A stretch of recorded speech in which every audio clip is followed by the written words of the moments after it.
Job, you can't ignore it. I'm transforming now these cars and planes. I'm always boarding.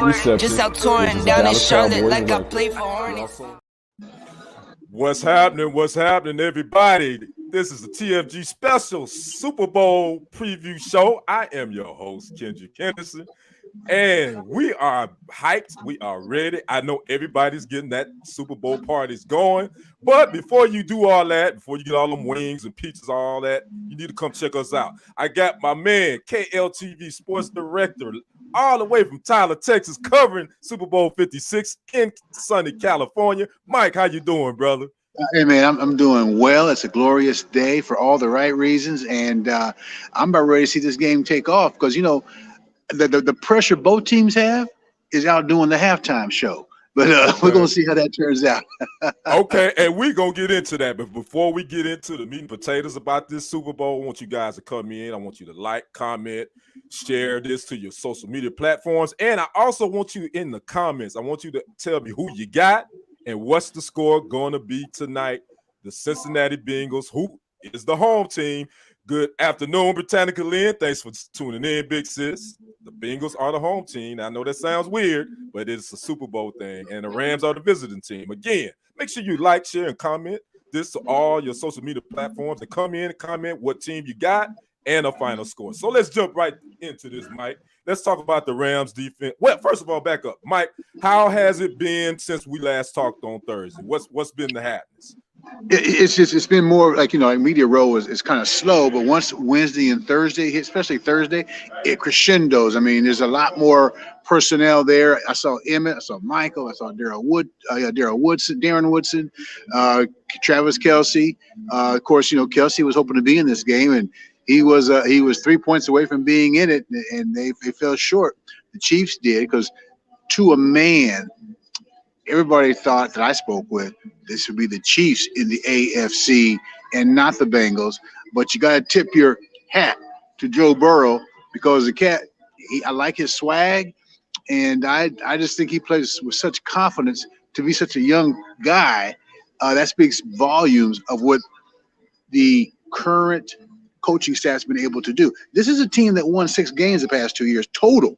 Right. Right. And the quarterback was hurt a lot last year. But they got the pieces in a hurry, and already they're going to be the blueprint for how you build a Super Bowl contending team. It used to be the Chiefs. I mean, that's how quick your limelight lasts in this league. You know, the Chiefs thought they're going to knock on that door again for the third time. It didn't happen, and now it's Cincinnati's, and the league is getting tougher and stronger. It's a copycat league, and you're going to see that down the years to come. Yeah, Deshaun Williams says, let's get it in, Rams. You know who Sean is, Mike. That's old Sean back in Tyler. So we already know you're a Rams fan. So we know who you got. Lamb Levity, thanks for joining, brother. Hello, fellas. You got to tell me who you got. Rams or Bengals. Give me a score too, Lamb Levity, but thanks for tuning in. All right, Mike. So let's go ahead and talk about this game. First, let's talk about the Rams defense versus the Bengals offense. Now, the Rams defense these are the playoff numbers. Rams defense giving up 18.3 points per game. Their third down efficiency, they only allowing 18.75%. They're at 632. They only allowing 220.7 passing yards a game, 3 passing touchdowns, 4 interceptions, and they're only giving up 54 rushing yards a game. Now, the Bengals offense are scoring 24 points per game in these playoffs. Their third down efficiency is 48.78%. They're 20 of 41 on third down. 249.7 yards passing yards a game, 4 passing touchdowns, 2 interceptions, 88 rushing yards a game. Who you got? Rams defense versus the Bengals offense. Well, I'm going to go with the Rams defense. I mean, you got Aaron Donald, you got Von Miller, who popped up there. I mean, you really can't fight against that. And what they've been able to do, because when you are facing an offensive line that gave up 9 sacks to the top seed 3 weeks ago, I mean, there's cause for concern. They found a way to to camouflage, if you will, the weakness of that offensive line. The question is going to be, how long can you camouflage that? How long can you trick them into believing what they're seeing in front? Both teams are going to come out testing one another, seeing what one has to offer. And so I'm going to give the nod to the defensive front of the Rams. And that's where you and I, we agree. I'm giving a nod to the Rams defensive front. I think that the Bengals offensive line is a little shaky. I think they're going to have their hands full with Aaron Donald. You're going to have their hands full with Von Miller on that outside, getting to the pass rusher. I think Ice Cold Joe is going to do all right, but he's going to have some heat. Nita always on tight. Hey, fam, thanks for tuning in. Shante says, I got the Bengals. Shante, I already knew you was going to say the Bengals. Are you Cincinnati? So I know you got to give me a score, though. But I'm with you, Mike, on everything you said. I think the Rams defense, and then you got, Jalen Ramsey back there. He's probably going to do, I don't know if they're going to have him shadowing Jamar Chase, but he's probably going to get he's probably going to cover him a whole lot. What you think? Sure. Oh, there's no doubt about it. I mean, you got to, what the Chiefs didn't do in the first time they played Cincinnati, wherever number one is, you better be close to him, because he's going to break away. I mean, I still visualize that flashback of him just pulling away from the Chiefs on what should have been like a 12-yard gain, if anything. He took it to the house. He took it to the house. Yeah, house. Yeah, I mean, he's got deceptive speed. I don't know what his 40 time is, but, they ain't running 40s in a straight line in the NFL. They zigzagging and moving around. And so there's no drill that times that. So he's, there are going to be some unsung heroes on that offense for them too. I mean, I think Joe Mixon, I think he can keep them honest. I mean, he's a good running back, and we've had to wait this long for him to get a good quarterback to see the strength of his run game. And we all know about him at Oklahoma, but you almost forgot about it once he got to Cincinnati, because it used to be that's where players go to have their careers die, but that's not the case anymore, because, Zach Taylor, you got to hand it to him. He comes from the McVay tree. And that's kind of what's going on. And I just think there's going to be a couple of unsung heroes on offense for the Bengals if you're not taking care of Chase.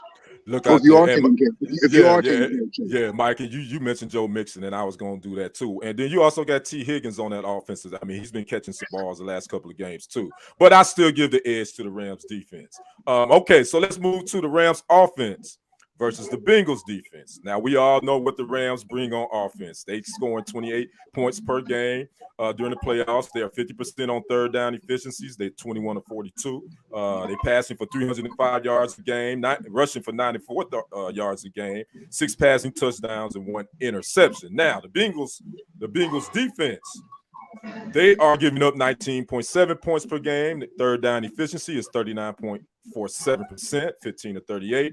They're allowing 243 passing yards a game, 5 touchdowns, 6 interceptions, and they're giving up 127.3 rushing yards a game. Rams offense versus Bengals defense, Mike. Who you think has the edge? On paper, they got all the smoke. I mean, you can't hide it. This is who they are. But I think the intangibles for that Bengals offense is going to come in handy.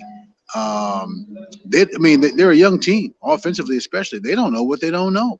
And that can be a dangerous situation. This is a team that's come from behind against Kansas City twice. And KC was considered the crop of the AFC for the most part. They've got the experience, they've got the whiz quarterback.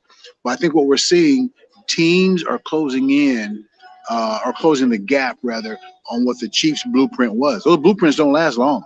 They don't last long. And the biggest blueprint is get you a bona fide quarterback.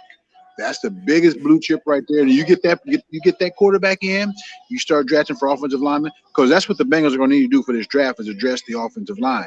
And to think they won't get a draft pick until 31 or 32. Right. And yet they have a need for offensive line, but they had enough to get to where they are. And I just think that with the defense of the Rams, there's a lot of things that are supposed to happen. There'll be a few things. A few steps are going to be missed this afternoon. Well, I would say this about the Bengals defense, and I'll take this from the great former heavyweight champion Mike Tyson. He said everybody has a plan until they get hit in the mouth. That's true. So the Bengals probably got a plan, but I think Cooper Kupp, I think Odell Beckham Jr. is going to hit them guys in the mouth. I think former Cowboy cornerback Chidobe Awuzie, former New York Giant cornerback Eli Apple for the Bengals. Guys, if you hear their names being called a whole lot, the Bengals in trouble.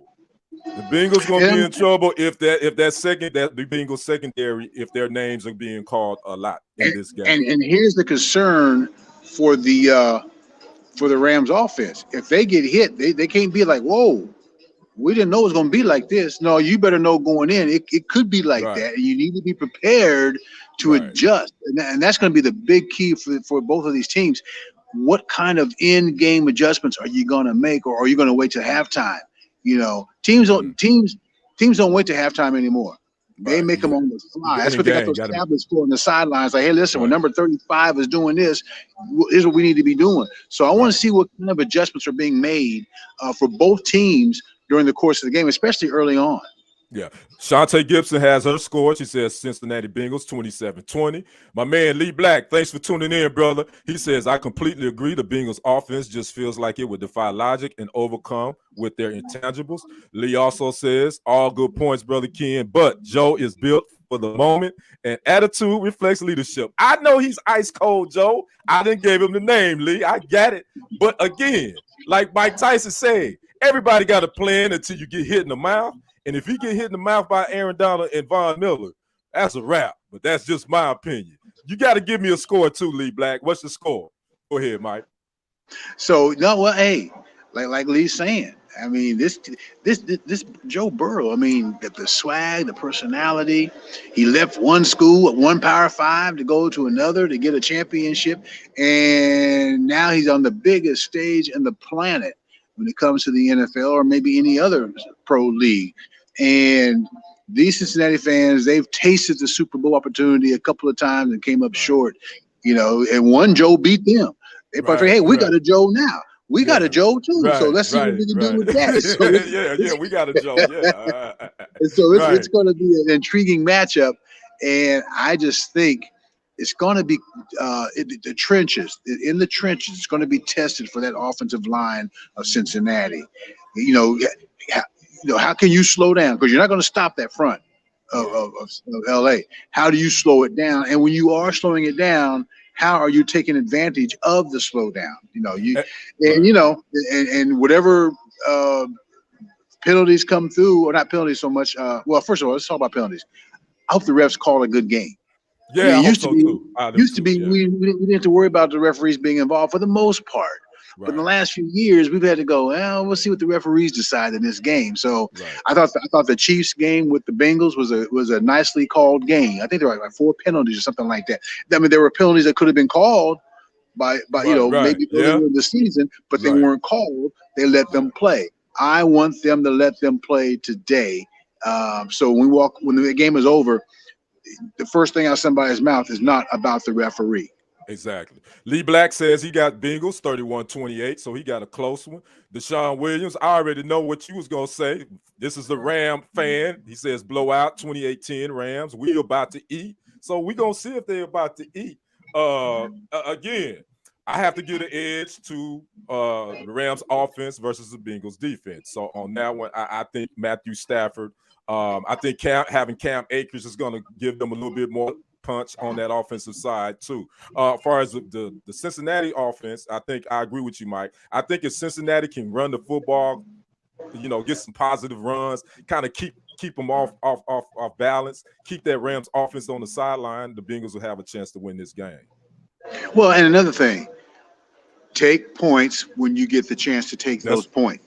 Yes. Don't try to be all smarty pants. Oh, we got this hoop-de-doo play that my son drew up from Little League. And it's going to work at the point. No. You get a chance to get 3, get that 3, and then kick the ball off and force a fumble on the ensuing kickoff if it comes into play. Yeah, right. No, I agree with that. So that's the Rams offense versus Bengals defense. Now let's go to our next topic. A lot of people, we hadn't talked a lot about this matchup. A lot of people had talked about this during the week. I don't know if you can say that. Head coaches Sean McVay versus Zach Taylor. Lamar Falk, thank you, brother, for the $1.99. We'll take it. We'll take any amount is good, especially on Sunday. This is Sunday morning service. We Pass give the hat. pass the hat. We give you the sermon. But you know, a lot of times, you know, I know the coaches is not, you know, not the focal point, but I think this is an interesting matchup because Zach Taylor, real quick, let me just talk about Sean McVay. He signed an extension in January 2019. He's under contract through 2023. He's 61-29 since being named the Rams coach in 2017. He has 3 NFC West division titles, a pair of NFC championships. He lost to the New England Patriots in Super Bowl 53, 13-3. Now, interesting thing about Zach Taylor. Zach Taylor's from the Sean McVay tree. He was hired as the head coach of the Bengals in 2019. He's the 10th Bengals head coach in team history. He was an assistant wide receiver coach in 2017 and quarterback coach in 2018 under McVay with the Rams. This is his 3rd season with the Bengals. He's 16-32-1. He was 10-7 this season. Won AFC North title, knocked off the number 1 seed AFC Titans and the number 2 seed Chiefs to get to where they are now. And so we got the teacher versus the student. Who you give the nod to? And I know they don't play, but who you give the nod to far as you're right. wise? Well, in one sense, you could say if you're McVay, you can throw out that old Ali line with when he used to fight his sparring partners. I taught you everything you know, not everything I know. And you got that right, train of thought. Right. But there's also a train of thought. Taylor has been around McVay. He has an semblance or an assembly of how this guy operates, what buttons to push, you know. And I think him being familiar with the opposing coach is really a strong key for any coach that faces his mentor or his former head coach. And I think they got a few tricks up their sleeve. I mean, and that's what McVay has to guard against. He has to realize, hey, listen, I taught this guy a lot of stuff. And although he's his own man and his own coaching right, I got to be prepared and not be arrogant enough to think that I can make this move because I've been in front of him for quite a while. And I've been to the Super Bowl before. Super Bowl guys who've gone to the Super Bowl before, they continue. Marv Levy, he went to 4. Right. He came home empty. You know, Right, Dan Reeves took him a while to get it. Right. You know? Yeah. And so I think it's a crucial coaching matchup, primarily because of the familiarity between both these coaches. And we're going to see more coaches in the future be familiar with one another because they're going to pick them from those trees. That's the way it was with San Francisco's guy. Oh, Bill Walsh. Yes, Bill Walsh. I mean, he was facing some of his former, but he hasn't lost a Super Bowl. Chuck Noll with Pittsburgh Steelers. I mean, hey, they were 4-0, but I think more and more the branches, the trees of these head coaches are going to be in position to move up that ladder and find a spot in whatever championship game to advance to the Super Bowl. This will not be an anomaly. You're going to see more and more of this. And you know, obviously Super Bowl is the biggest game as far as on stage for the NFL, biggest event in the world, obviously. You know, people will probably bring in experience. Zach Taylor hasn't been here before. Sean McVay has. Okay, that's fine. But Zach Taylor, this season has had some big games that they played. That win to go into Tennessee, that was a big game. Obviously, that game against Kansas City in the AFC, that was a big game. And then a couple of weeks prior, beating Kansas City before they beat them again in the AFC Championship. That's a big game. So he's had some big games under his belt. Far as experience-wise, again, Sean McVay, like you say, is the teacher versus the pupil. I give him a little edge, but at the end of the day, it's about those players in between the white lines and then making adjustments. And you made a great point just a minute ago, Mike, about being able to adjust on the fly.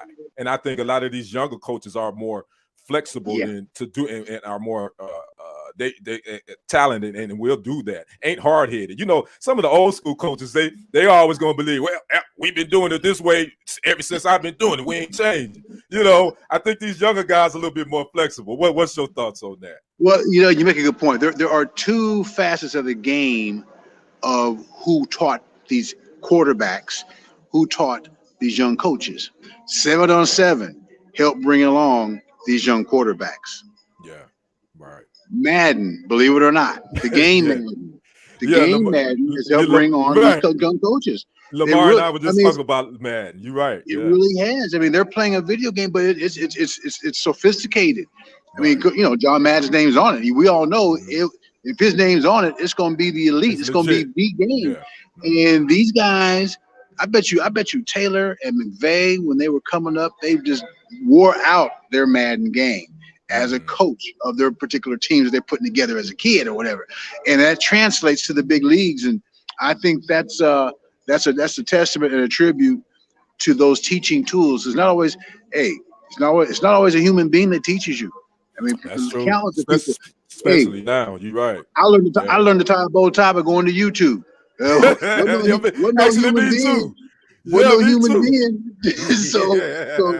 plausible, man. It's plausible.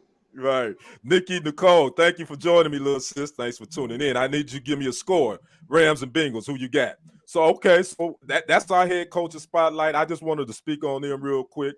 And thanks for joining me, little sis. So now we're gonna get down to, let's go ahead and move on to who you got. Let's go ahead. Who you got, Mike? Rams and Bengals. I've been going back and forth, man. And I was with the Rams. I'm gonna go with the Bengals. I got them winning 31-26. I mean, they've come from behind in major games. Joe, if he's sweating, he's not letting us see him sweat. And I thought the problem with the Rams would be during the regular season, they had all these superstars. I mean, they got a great team. They're the Warriors, if you will, the NFL when it comes to having stars. The difference is the Warriors are homegrown. Durant left, so they're just homegrown. The Rams are not homegrown. You know, you got your quarterback. You had a quarterback that took you to the Super Bowl. Said, "Well, he ain't good enough." So you went and got another quarterback from Detroit, and that's worked out to this point. I like the way OBJ, how he has been a gentleman through all that turmoil and stuff and trash he was being thrown at him in Cleveland. He's meshed in nicely. Cooper Kupp, I ain't gotta say nothing about him. And you talked about Jalen Ramsey and Awuzie. You know, those are stars. Sometimes stars don't get the job done because I'm a star, you know. And Bengals get paychecks too. They get paychecks. They do film study, and they know the target is on their back. And there's just so many intangibles with these guys. That's why I'm gonna lay with them 31-26. 31-26 Bengals, huh? Okay. Yes, sir. Lamar Fox says, I was a great coach on Madden. Laughing out loud. Yeah, we all great. I bet. You were calling the right plays, weren't you, Lamar? Britannica Liz says, I got the Rams. What's the score, Britannica Liz? Give me a score. All right, man. You know, everybody wants the feel-good story. Everybody wants to send the underdog. Man, I think the Bengals are legit. I'm not taking it away from them. Again, they professionals. They put their pads on just like the Rams. I think the Rams just got too much firepower on that offensive side. I'm going with the Rams. I'm going with the Rams 27-15. I think it's going to be a good football game. But I think the Rams defense is going to seal the win, and I think they're going to find a way to shut down that Bengals offense. So I got Rams 27, Bengals 15. Okay, and when the next time you come back East Texas, whichever way it turns out, each one of us owe one. Yeah, we buying a cold one for one. Yeah, whoever. Yeah, there you go. I got you. Deshaun Williams says Rams. Michael, you sitting at the kids' table for now, laughing out loud. Britannica Liz says 24-10 the Rams. So that's me and my man, my KLTV sports director Michael Coleman. He says the Bengals. I say the Rams. So we're gonna see what happens. Now, we got 6 minutes, Mike. This kind of gives me some up your trip and what's been going on. And how they can watch your coverage tonight, because you're gonna be doing. You're gonna cover. Yeah, I'm gonna be. Stuff. Yeah, I'll be on social media, tweeting some stuff out. I don't just get on and just tweet stuff out. There's something really, I think, that's really wow. I'm going to do that. I don't sit there and do this every 5. That's not what I do. But I will. If I'm doing something with it, it's going to be an observation of how I see things are going. Like for instance, last year when the Chiefs were trailing at the half to Tampa, I thought, well, they'll find their mojo in the third quarter. And when they came back in the third quarter and they went nowhere, they were 3 and out. Well, that's kind of odd. Okay, no matter what. Next possession, same thing. And that's what they did against Cincinnati in the AFC Championship game. They could not find their groove. And real quick, there's some rumblings going on with the Chiefs regarding Eric Bieniemy. Yeah, I saw that before we came right on. Now, yes. I'm not taking away from the Super Bowl, but this is how it works, people.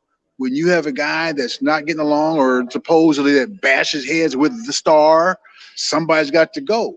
And guess who ain't going to go? Right?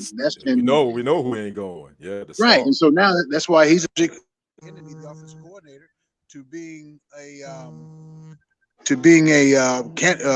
offensive coordinator candidate for the New Orleans Saints. They want to talk to him, and the job that he didn't get. So somebody's trying to call me, but I'll make them wait. My son. But I think this week the consensus has been the Rams to pull this thing out, to win. And there've been so many parties here, Kendrick. I see why LA is LA. I mean, there are so many things you can do. Yeah. I was invited to 1, 2, 3, 4 parties. I just made one. That was the media party they had for us. Yeah. I was invited to the Legends party that Gronkowski had with Emmett and some of the other big name guys coming through there. Lee Steinberg. I was invited to his party. My buddy went and took a picture with Eddie Murphy's and Michael Strahan's ex, Nicole. I think if I'd known she gonna be there, I'd have been the first one in line. And then there was one where a bunch of the African American sports writers and people in this end of the business had a gathering. Right. I hung out with some of the guys who were from LA. I wanted to get, as we talked a few nights ago, I got a chance to get a taste of the city.